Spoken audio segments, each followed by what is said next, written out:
What's going on? What's going on? It is your boy Smooth Blaze, and I would like to re-welcome you to the Blueprint, aligning the spirit to conquer the natural. Session 1, Part 2. Now, before we discuss some of the things that we hit on from last week, please make sure you like, comment, and subscribe to my page. Also, hit that notification bell and select all so you would not miss one video. Now, previously on last week, we discussed how to maintain your spirituality and your worldliness as a whole. Meaning, you got to continue to keep God in your life, but at the same time, know how to have common sense and be able to maneuver throughout the spaces in this world. So having a balance is very essential to that. So the question for this week is, what happens when you are too spiritual? Again, what happens when you are too spiritual? First example would be a person getting a doctorate degree. That's a great achievement, but you ain't got a lick of professional work experience. What sense does that make? Don't make any sense. You got knowledge, but you don't have the work to go with it. Example number 2, you cooking a meal for your family or for whoever, and you adding way too much seasoning. Then all of a sudden you start eating the stuff and you're like, man, this is terrible. That's another way to destroy a meal. Example 3, working overtime for a job and not even getting compensated for it. Meaning you putting all this extra effort and energy into something that you are passionate about, but you ain't getting compensated the way you should. That's crazy to me. And last but not least, example 4, learning the Bible, but not applying it to your life. Meaning, I'm gonna use the Bible as an encyclopedia or a reference to talk about what should be done and interpret stuff, but I don't care to live by it. It ain't got nothing to do with me. So as you look at all these examples and kind of give an understanding of, man, these are some deep things. But one word that comes to mind as far as hanging too heavy on spirituality is disproportionate. And what this means is an uneven or out of balance with something in terms of size, ratio, and degree or extent. When you are disproportioned with the common sense side of the world, not necessarily just being in the spiritual realm, which is fine, or the spiritual sense, that's fine. But you have to keep the equilibrium on point, because if you got too much of one or the other, you're going to be lacking in one area. So always keep that in mind.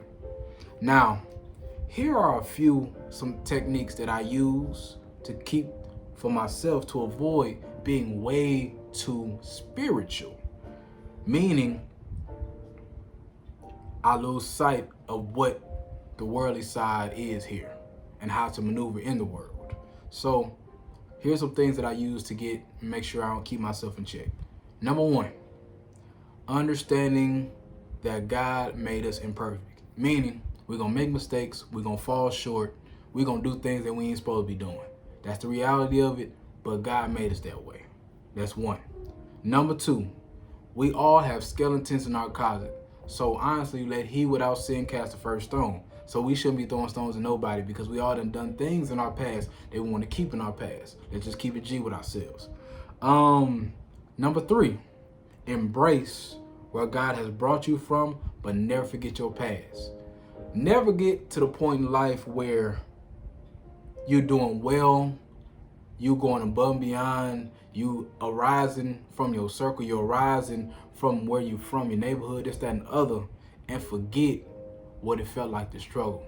Because honestly, God will put you in your place, and it ain't gonna be no pretty sight. Number 4, don't talk about anyone that you have no interest in helping. Now this major right here. There's some things that I struggle with at times, being not necessarily judgmental, but talking about certain things that I'm not even got interest in helping.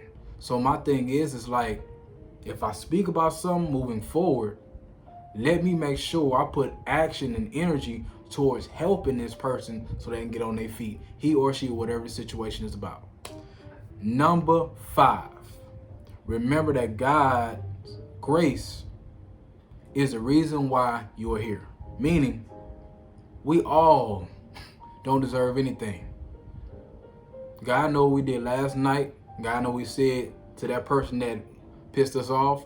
God knows where we stayed at last night. So the thing is God's grace is the reason why we're able to even maintain or even keep some type of mental sanity here.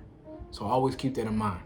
And last but not least, put yourself in another person's shoes. Meaning, don't be so spiritual up to this point where you forget that you may have been through or have experienced somebody that went through similar things that this person is going through. Always keep that in mind, because at the end of the day, you don't know what you would do in that situation. So if you decide to step out of yourself and put yourself within their shoes and have empathy for what they're going through, you can relate to what's going on.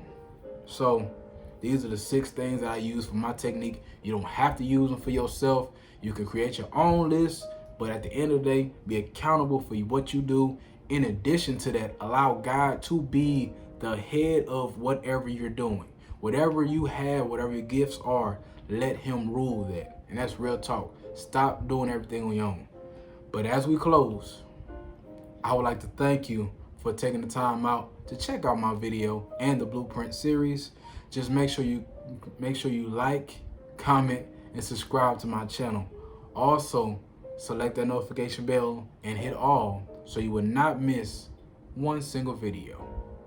Now, before we leave, I want to leave you with this phrase that I keep close to me.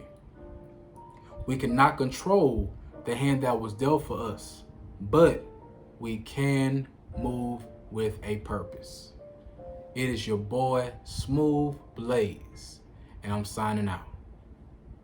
Peace and love.